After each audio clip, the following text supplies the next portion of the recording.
Hello students, कैसे हैं भाई आप?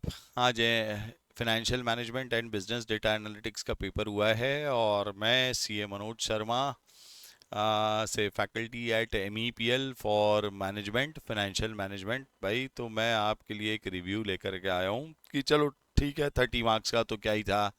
30 मार्क्स का तो आपका MCQs ही था। आई होप MCQs आपको मैनेजेबल थे।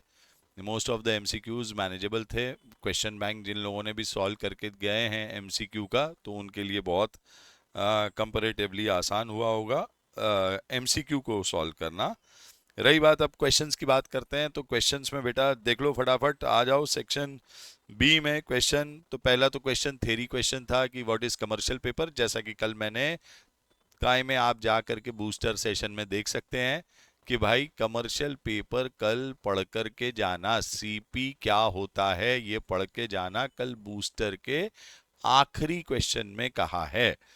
तो या आखिरी में थ्योरी जब आप पूछ रहे थे तो उसमें कहा है कि भैया क्या कमर्शियल पेपर पढ़ करके जाना। तो थ्योरी में तो कमर्शियल पेपर और उसके एडवांटेज डिसएडवांटेज तो आप लोगों को शायद ये पढ़ करके गए होंगे, तो ये मैनेज किया होगा। रही बात, कल ये भी कहा था कि रेशो वाले चैप्टर में से एक आध क्वेश्चन आएगा ज़रूर। तो हाँ जी, अब question B, what do you mean by descriptive analysis. हाँ, ये भी आपने फाइनेंशियल एनालिसिस पढ़ के जाने के लिए कहा है, बट ये ठीक है, स्पेसिफिकली कल बूस्टर में नहीं कहा गया था क्वेश्चन 7। तो भाई 7 मार्क का तो कमर्शियल पेपर बोला गया था कल, ठीक है। तो वो आपको शायद मैनेजेबल रहा होगा। डिस्क्रिप्टिव एनालिटिक्स आपने किया होगा तो आप लिख पाएंगे एंड सो ऑन, तो ठीक है। ये तो 7 नंबर इसमें से मैनेजेबल थे। डिस्क्रिप्टिव एनालिटिक्स अगर पढ़कर गए तो थ्योरी मैनेजेबल थी, what I to mean to से। अगला क्वेश्चन, क्वेश्चन नंबर 3A, जहां पे हमको बड़े ही आसानी से रेशोज कैलकुलेट करने थे भाई, आसान से। तो सेल्स आउटस्टैंडिंग डेज कितने हैं ये कैलकुलेट करना था।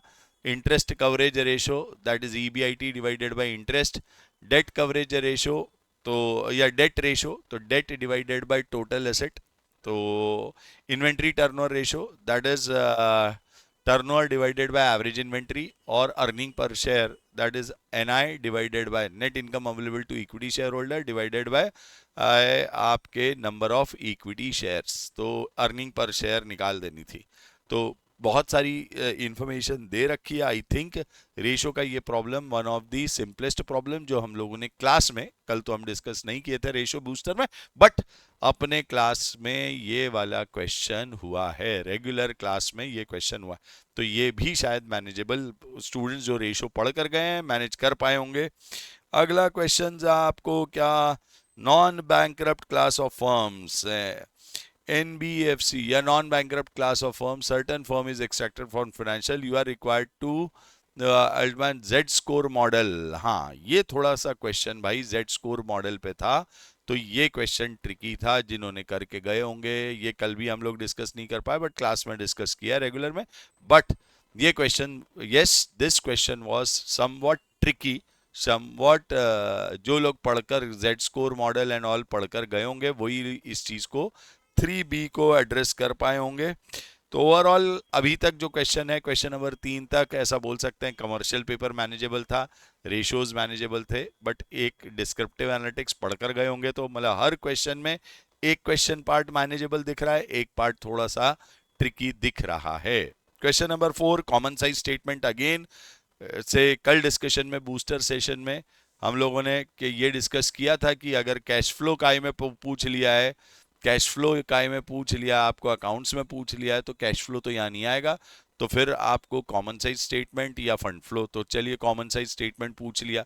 Again this question is very comparatively easy, ये क्वेश्चन मैनेजेबल था। Question 4A was manageable, common size statement बना था, परसेंटेज में कन्वर्ट करना था और कंपेयर करना था। ठीक है भाई, कोई दिक्कत ही नहीं है, 2 साल का डेटा दिया हुआ है, सेल्स को उठाओ, परसेंटेजेस में कन्वर्ट करो और निकाल दो। तो again this question was easy. 4A easy है, देखो 2A इजी था, 3A इजी था, 4A इजी था। दूसरा क्वेश्चन 4A में क्या पूछ रहा है भाई, आपको पूछ रहा है क्या चीज, हाँ जी, आपको पूछ रहा है weighted average cost of capital using book value. तो भाई आपको कॉस्ट ऑफ डेट निकालनी है, कॉस्ट ऑफ इक्विटी निकालनी है, कॉस्ट ऑफ प्रेफरेंस निकालनी है, 3 कॉस्ट निकालनी है और फिर वेटेड एवरेज निकाल देना है। तो वेटेड एवरेज, तो ये क्वेश्चन 4A भी मैनेजेबल है, 4B भी मैनेजेबल है। तो 4A 4AB ये क्वेश्चन मतलब हो गया होगा मोस्टली। कई सारे लोग weighted average cost of capital भी निकाल पाए होंगे और क्या भी कैलकुलेट कर पाए होंगे से क्या चीज़, कॉमन साइज स्टेटमेंट। तो 4A 4B जिन लोगों ने अटेम्प्ट किया है वो उनके लिए बड़ा आसान रहा होगा। नेक्स्ट चीज बात करते हैं काय पर, क्वेश्चन नंबर 5। हाँ जी, कल हम लोग एनपीवी, मतलब ये तो प्रॉब्लम बहुत ही छिलटू दे दी है। कल तो हम लोगों ने क्वेश्चंस जो बात की है कहाँ पर, बूस्टर में और बाकी चीज में, इनके मुकाबले तो बहुत डिफिकल्ट। ये तो सिर्फ क्या निकालने को बोल रहा है, एनपीवी निकालने को बोल रहा है और दूसरे इसमें आईआरआर निकालने के लिए बोल रहा है। तो एनपीवी एंड आईआरआर, यस भाई, क्वेश्चन नंबर 5A 5B, मतलब ये दो question 4A 4B 5A 5B, ये दोनों क्वेश्चन मैनेजेबल है। और ये कंपैरेटिवली एनपीवी में, कैपिटल बजटिंग में, one of the most simplest topic आपको पूछा गया है। तो भाई आपको फिक्स एसेट का इनिशियल इन्वेस्टमेंट दिया था, वर्किंग कैपिटल का इन्वेस्टमेंट, आपका फर्स्ट इनिशियल आउटफ्लो निकल गया। वैसे ही annual cash inflow before tax, cash inflow ही दिए हुए हैं, आपको डिस्काउंट करने हैं, सीडीएफ से मल्टीप्लाई करना है सब्सिक्वेंट कैश फ्लो। और salvage value of fix asset दी है तो टर्मिनल कैश फ्लो। इंटरेस्ट का, इनकम टैक्स का रेट दिया हुआ है, कॉस्ट ऑफ कैपिटल दिया हुआ है, डेप्रीसिएशन डब्ल्यूडीवी मेथड से चार्ज करना है तो हम क्यूमुलेटिव से नहीं कर पाएंगे। कल डिस्कस भी हुआ क्वेश्चन नंबर 17 में कि अगर डब्ल्यूडीवी मेथड दिया है तो हम क्यूमुलेटिव नहीं कर सकते, अलग अलग आपको डेप्रीसिएशन माइनस करने के बाद क्या क्या निकालना था से, डेप्रीसिएशन ऐड बैक करके कैश फ्लोज निकाल देने थे और क्या निकाल देंगे, बाकी चीज़ें कैलकुलेट कर देंगे। तो वो बस इतनी एनपीवी भर कैलकुलेट करनी थी। वैसे ही आईआरआर तो कंपैरेटिवली ये दोनों क्वेश्चन मैनेजेबल है। हाँ, इसमें एक एक्सीडेंट पॉइंट, क्योंकि annual cash inflow before tax, तो कई सारे लोग उसको कैश इनफ्लो बोला है तो सर इसमें डेप्रीसिएशन एडेड बैक ही होगा, ये होगा वो होगा, बराबर है। तो उसमें से हमको क्या माइनस करना पड़ेगा, डेप्रीसिएशन माइनस करना पड़ेगा, टैक्स माइनस करना पड़ेगा, प्रॉफिट आफ्टर टैक्स निकालना पड़ेगा, फिर एडबैक डेप्रीसिएशन करके कैश फ्लो निकालने पड़ेगा। उतना करना होगा, देख लीजिए आप लोगों ने किया है नहीं किया, वो एक था। वैसे ही बी पार्ट आईआरआर कैलकुलेट करना है। सिमिलरली क्वेश्चन नंबर 6 पे बात करते हैं। ऐसा ही क्वेश्चन कल हम लोगों ने क्या, on cash cost basis, working capital का ऑन कैश कॉस्ट पे कल बूस्टर में कैश कॉस्ट वाला, यही क्वेश्चन नहीं बट ऐसे वाले टाइप का ऑन कैश कॉस्ट सॉल्व कराया। तो भाई 7 मार्क तो मतलब काय में, कमर्शियल पेपर में 7 मार्क काय में, ये वाला वर्किंग कैपिटल में कल बूस्टर में से ही 14 नंबर के दो क्वेश्चंस तो बूस्टर में से ही हमारे पूछ लिए गए हैं। तो कैश कॉस्ट बेसिस पे कल सॉल्व करवाया है, काय में बूस्टर में सॉल्व कराया है। तो भैया डेप्रिसिएशन वाला पार्ट नहीं लेना है, बाकी पार्ट लेना है, ये सब हमारा डिस्कशन हुआ है। तो ये क्वेश्चन भी 6A बूस्टर में से आया था, प्लस ऐसा बोल सकते हैं कि ये दो क्वेश्चंस तो हम बूस्टर में कल डिस्कस किए ही है। Himalaya refrigerator purchase 1600 component annually, और यहाँ पे ईओक्यू, यहाँ ये आपका इन्वेंट्री मैनेजमेंट में से क्वेश्चन पूछ लिया। तो ये अगर कॉस्टिंग, आज कॉस्टिंग में अब inventory management, EOQ, reorder level, maximum level, minimum level यहाँ पूछ लिया है 7 नंबर का। तो कॉस्टिंग में मटेरियल चैप्टर और यहाँ पे इन्वेंट्री मैनेजमेंट, वो दोनों चीज़ अगर ठीक से करके गए तो बन जाएगा, तो बन जाएगा। तो मतलब क्वेश्चन नंबर 6 से 6B। तो अभी तक ऐसा दिख रहा है कि 2B का थोड़ी सी थियरी मैनेजेबल नहीं थी, 3B भी क्वेश्चन थोड़ा सा ट्रिकी था, but 4A 4B 5A 5B 6A 6B manageable है।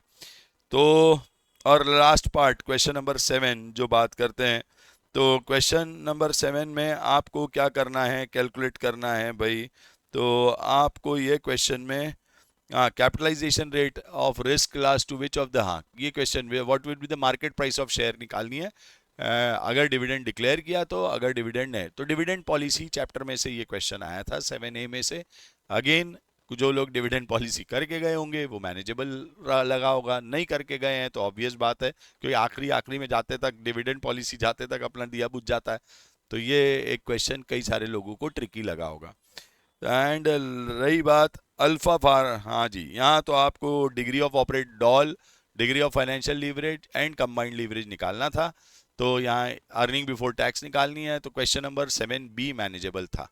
ये तो डिग्री ऑफ, कल बोला भी है काय में, हमारे बूस्टर में भी कहा हमने कि भाई ये वाला पार्ट अच्छे से कर कर जाना, degree of operating leverage, financial and combined leverage. तो इन ऑल पेपर अगर देखें फाइनेंशियल मैनेजमेंट का, तो हम ऐसा बोलेंगे कि the paper was almost coverage of all chapters पर था। एंड से क्या चीज़, कुछ पार्ट यस, जैसे ऐसा बोल सकते हैं मॉडरेट पेपर था, एकदम बहुत इजी भी नहीं था तो एकदम बहुत हार्ड नहीं दिया। इंस्टीट्यूट ने सभी चैप्टर्स को कवर किया है, मॉडरेट पेपर है। तो जो लोग अच्छे से पढ़कर गए होंगे कुछ topics, they would have been, कुछ पार्ट हो सकता है ट्रिकी लगे हो, जैसे अगर एक स्पेसिफिक पोर्शन पे किसी ने टच नहीं किया, स्पेसिफिकली कौन सा क्वेश्चन, कैश मैनेजमेंट वाला, जेड स्कोर वाला मॉडल, वो वाला बहुत सारे लोग हो सकते हैं छोड़ करके गए हों या उस पर ध्यान नहीं दिया हो, तो वो पार्ट थोड़ा सा मुश्किल लग सकता है। खैर, तो पेपर मॉडरेट टू, ऐसा बोल सकते हैं मॉडरेटली इजी, मॉडरेटली हार्ड, ऐसा पेपर है। को हर पार्ट में एक एक पार्ट बन रहा होगा, एक एक पार्ट का शायद थोड़ा सा ट्रिकी स्टूडेंट्स को लग सकता है। ठीक है, तो यहाँ पे भाई हम रिव्यू, आई होप आपका पेपर ठीक गया हो और कल का बूस्टर सेशन में कम से कम आपको 14 और 7 20-22 नंबर का तो आपको मिला ही होगा, एक्सेप्ट एमसीक्यूज। एमसीक्यू सेशन अगर हमारा आपने काय पर देख रखा है से, एमसीक्यू बैंक में देख रखा है, तो 20-22 नंबर का सब्जेक्टिव पार्ट में से और एमसीक्यू वो वाला पार्ट आपको शायद इजी गया हो।